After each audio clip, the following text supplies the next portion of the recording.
शांताकारं भुजंगशयनं पद्मनाभं सुरेशं विश्वाधारं गगनसदृशं मेघवर्णं शुभांगं लक्ष्मीकान्तं कमलनयनं योगिभिध्यानगम्यं वंदे विष्णु भवभयहरं सर्वलोकैकनाथं। मंगलम भगवान विष्णु मंगलम गरुणध्वज मंगलम पुंडरीकाक्ष मंगलाय तनोहरि। ओम नमो भगवते वासुदेवाय। आज का दिन आप सभी के लिए मंगलमय हो। आइए सुनते हैं वैशाख मास कथा का 24वां अध्याय। नारद जी कहते हैं, युधिष्ठिर, जब हिरण्यकशिपु ने ब्रह्मा जी से इस प्रकार के अत्यंत दुर्लभ वर मांगे, तब उन्होंने उसकी तपस्या से प्रसन्न होने के कारण उसे वह वर दे दिया।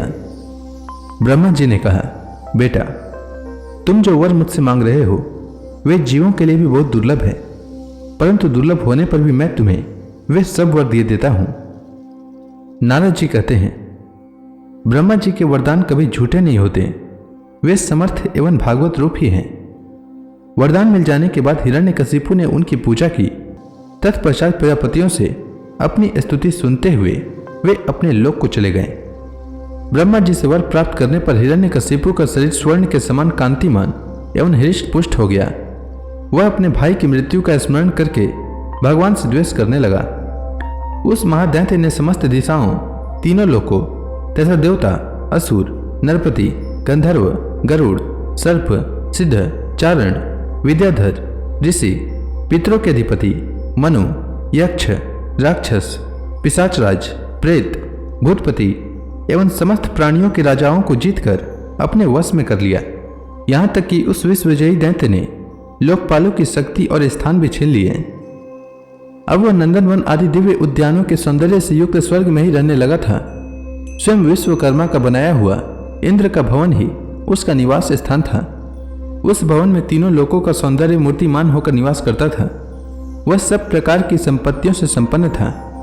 उस महल में मूंगे की सीढ़ियां, स्फटिक मणि की दीवारें, वैदूर्य मणि के खंभे और मणिक की कुर्सियां थीं। रंग बिरंगे चंदवे तथा दूध के फेन के समान सयाएं, जिन पर मोतियों की झालरें लगी हुई थी, वह सब शोभायमान हो रही थी। सर्वांग सुंदरी अप्सराएं अपने नुपुरों से रुंझुन ध्वनि करती हुई रत्न में भूमि पर इधर उधर टहला करती थीं और कहीं कहीं उसमें अपना सुंदर मुख देखने लगती थी। उस महेंद्र के महल में महाबली और महामनस्वी हिरण्यकशिपु सब लोगों को जीतकर सबका एक छत्र सम्राट बनकर बड़ी स्वतंत्रता से विहार करने लगा। उसका शासन इतना कठोर था कि उससे भयभीत होकर देव दानव उसके चरणों की वंदना करते रहते थे। युधिष्ठिर, वह उत्कट गंध वाली मदिरा पीकर मतवाला रहा करता था। उसकी आंखें लाल लाल और चढ़ी हुई रहती थी। उस समय तपस्या, योग, शारीरिक और मानसिक बल का वह भंडार था। ब्रह्मा, विष्णु और महादेव के सिवा और सभी देवता अपने हाथों में भेंट ले लेकर उसकी सेवा में लगे रहते थे। जब वह अपने पुरुषार्थ से इंद्रासन पर बैठ गया, तब युधिष्ठिर, विश्वावसु, तुम्बरु तथा हम सभी लोग उसके सामने गान करते थे। गंधर्व, सिद्ध, ऋषिगण, विद्याधर और अप्सराएं बार बार उसकी स्तुति करती थीं। युधिष्ठिर, वह इतना तेजस्वी था कि वर्णाश्रम धर्म का पालन करने वाले पुरुष जो बड़ी बड़ी दक्षिणा वाले यज्ञ करते, उनके यज्ञों की आहुति वह स्वयं छीन लेता। पृथ्वी के सातों द्वीप में उसका अखंड राज्य था। सभी जगह बिना ही जोते बोए धरती से अन्न पैदा होता था। वह जो कुछ चाहता अंतरिक्ष से उसे मिल जाता तथा आकाश उसे भांति भांति की आश्चर्यजनक वस्तुएं दिखा दिखाकर उसका मनोरंजन करता था।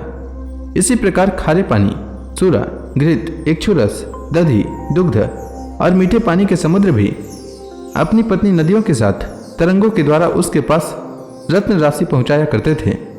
पर्वत अपनी घाटियों के रूप में उसके लिए खेलने का स्थान जुटाते और वृक्ष सब ऋतु में फूलते फलते। वह अकेला ही सब लोकपालों के विभिन्न गुणों का धारण करता। इस प्रकार दिग्विजयी और एक छत्र सम्राट होकर वह अपने को प्रिय लगने वाले विषयों का स्वच्छंद उपभोग करने लगा। परंतु इतने विषयों से भी उसकी तृप्ति न हो सकी, क्योंकि अंततः वह इंद्रियों का दास ही तो था। युधिष्ठिर, इस रूप में भी वह भगवान का वही पार्षद था जिसे सनकादियों ने साथ दिया था। वह ऐश्वर्य के मत से मतवाला हो रहा था तथा घमंड में चूर होकर शास्त्रों की मर्यादा का उल्लंघन कर रहा था। देखते ही देखते उसके जीवन का बहुत सा समय बीत गया। उसके कठोर शासन से सब लोक और लोकपाल घबरा गए। जब उन्हें और कहीं किसी का आश्रय न मिला, तब उन्होंने भगवान की शरण ली। उन्होंने मन ही मन कहा, जहां सर्वात्मा जगदीश्वर श्रीहरि निवास करते हैं और जिसे प्राप्त करके शांत एवं निर्मल सन्यासी महात्मा फिर लौटते नहीं, भगवान के उस परम धाम को हम नमस्कार करते हैं। इस भाव से अपनी इंद्रियों का संयम और मन को समाहित करके उन लोगों ने खाना पीना और सोना छोड़ दिया तथा निर्मल हृदय से भगवान की आराधना की। एक दिन उन्हें मेघ के समान गंभीर आकाशवाणी सुनाई पड़ी। उसकी ध्वनि से दिशाएं गूंज उठी। साधुओं को अभय देने वाली वह वाणी यूं थी, श्रेष्ठ देवताओं, डरो मत, तुम सब लोगों का कल्याण हो। मेरे दर्शन से प्राणियों को परम कल्याण की प्राप्ति होती है। इस नीच दैत्य की दुष्टता का मुझे पहले से ही पता है, मैं इसको मिटा दूंगा। अभी कुछ दिनों तक समय की प्रतीक्षा करो। कोई भी प्राणी जब देवता, वेद, गाय, ब्राह्मण, साधु, धर्म और मुझसे द्वेष करने लगता है, तब शीघ्र ही उसका विनाश हो जाता है।